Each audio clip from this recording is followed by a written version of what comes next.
The main character, Will, is a janitor at MIT. When he isn't sweeping floors, he's drinking and brawling with his friends. At just 20 years old, he's been arrested 200 times. But his life takes a dramatic turn after he glances at a math problem on a blackboard in a hallway. From that moment, his life changes forever as the CIA and NSA fight over him. The math problem on the blackboard was designed by Professor Lambeau as a challenge for his students. Will secretly writes the answer on the board, and the next day, the whole school is in an uproar. Professor Lambeau had won the Fields Medal, the equivalent of the Nobel Prize in mathematics, when he was 20. Yet it took him 2 full months to solve that very same problem. Now the problem had been solved overnight. The professor believes the mysterious genius who solved the problem is a student in his class, so he puts an even harder problem on the board. This one took the entire math department 2 years to solve. How long do you think it took Will to solve it? The problem was put up at noon. When the professor goes to go home that evening, he sees a janitor writing on the blackboard. The professor rushes over to stop him, but the janitor's colleague is already in awe. The answer on the board is correct. The janitor, a once-in-a-lifetime genius, is Will. At that moment, Will is about to go to a bar near the university with his friends, not for a drink, but to pick up women. His friend pretends to be a history student to try and flirt with a beautiful woman. However, she has also caught the eye of a few other guys, real MIT students. They start asking Will's friend some history questions to embarrass him, but Will won't let his friend look like a fool. He talks nonstop, citing historical facts and quoting historical figures, and in one breath, he recites all the historical knowledge that the other guys will learn next semester. He tells them, "Don't think you're so great just because you go to college. Everything you've spent tens of thousands of dollars to learn can be found in a library for $1. What's there to brag about?" The students are completely defeated, while the woman is captivated by Will's charm. Before leaving, she gives him her phone number. Will triumphantly slaps the piece of paper on the glass, showing off his prize. The professor, in an effort to find the janitor, goes to the school's facilities department. He learns that the janitor's name is Will and that he got the job through a referral from a probation officer. A probation officer is a professional who monitors and protects young people in trouble. The professor frowns when he hears this. Sure enough, when he finds Will, he's in court. The reason? He saw a guy on the street who bullied him in kindergarten, so he attacked him. In court, Will is still a fast talker, quoting facts and figures to make the opposing lawyer speechless. But the judge still sentences him to jail and sets a high bail Will can't possibly afford. This is the 10th time Will has represented himself in court. The judge had let him off the previous 9 times because he was an orphan, but this time Will hit a police officer. However, Will doesn't care about going to jail. He even calls the girl from the bar. The professor decides to bail Will out, but on 2 conditions. First, Will has to solve some math problems for him, and second, the professor has to find him a psychologist. Will is a natural at math. No matter how difficult the formula is, he only needs to look at it once, and the answer comes to him. With Will's help, the professor solves many difficult problems he has encountered. "Damn, you're a genius. Why are you trying to find me a psychologist?" Will asks. "Have you ever seen a genius who needs to see a psychologist?"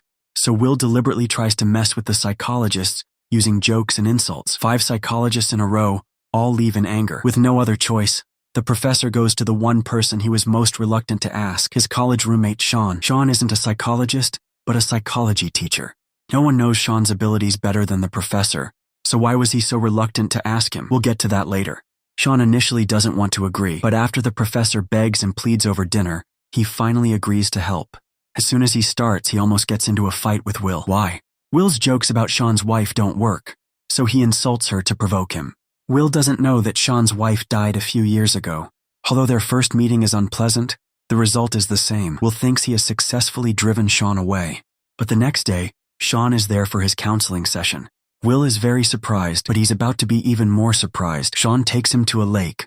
"Did you call me here to see the geese?" Will asks. "You're a loser. I'm here to apologize," Sean says. After a night of thinking, he finally understood. "You've read so many books by famous people, and no matter what great truths I tell you, you can always quote some authority to refute me. But no matter how much you've read about Michelangelo, even if you can deduce the color of his underwear from a book, you don't know what it smells like inside the Sistine Chapel because you've never stood there and admired the beautiful ceiling. I have. When it comes to war, you probably know the words of Shakespeare, 'To the field, dear friends,' but you've never been near a battlefield. You'll never know the warmth of your friend's body slowly turning cold in your arms. I have. When it comes to love, you can quote sonnets, but you've never experienced holding your wife's hand for 2 months in a hospital while she's dying of cancer. The bottom line is, all of these are just things from books. If you haven't experienced them firsthand, no matter how much you know, You'll never truly understand. I guess you're so aggressive because you've been hurt before, so you have your guard up. But like I just said, I can't see through and understand you just by reading a few psychology books.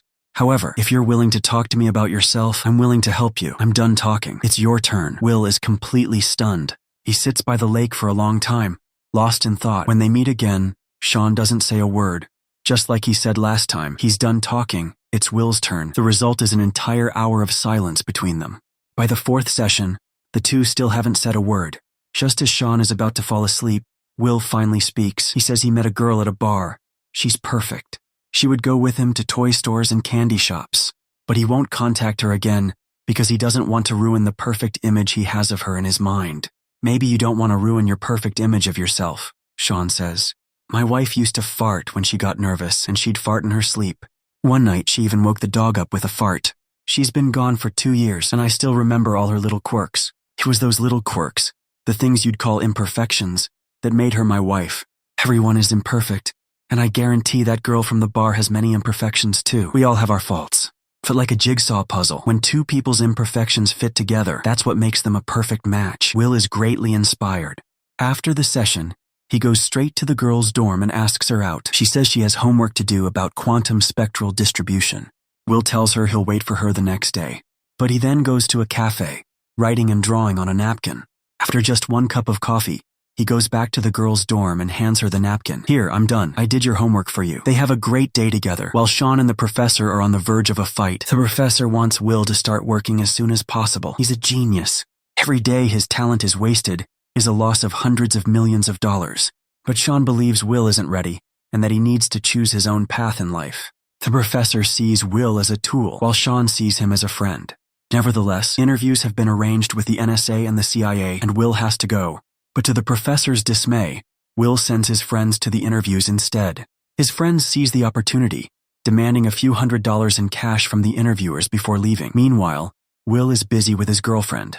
She asks Will, "You didn't go to college, so how can you crush the MIT math department? How do you know Beethoven was born knowing how to play the piano?" Will asks, "You can't explain it, right?" "I can't explain why the answers to formulas just come to me. Maybe that's just how geniuses are." The girlfriend is completely smitten. After an in-depth conversation about her biology course, she says she wants Will to go to California with her, where she's going to grad school. Will immediately refuses. He says his family and job are here and he can't leave. In reality, he's afraid. Here he's a math genius the NSA and CIA are fighting over, but in California, he'll be back to being what he was before, a janitor. He doesn't believe in himself. He can't get past his own fears. To protect his girlfriend, he breaks up with her. The professor learns that Will didn't go to the interviews and feels Will has made him look bad. In a fit of anger, Will burns the homework he did. This breaks the professor's heart.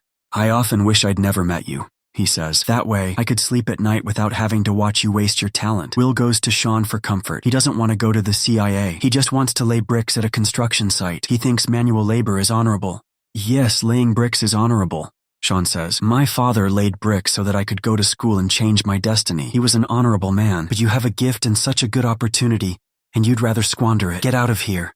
Go lay your bricks." They part on bad terms. Will, now even angrier, calls his friends and quits his construction job. He then goes to the job site and furiously swings a sledgehammer, scaring his friends.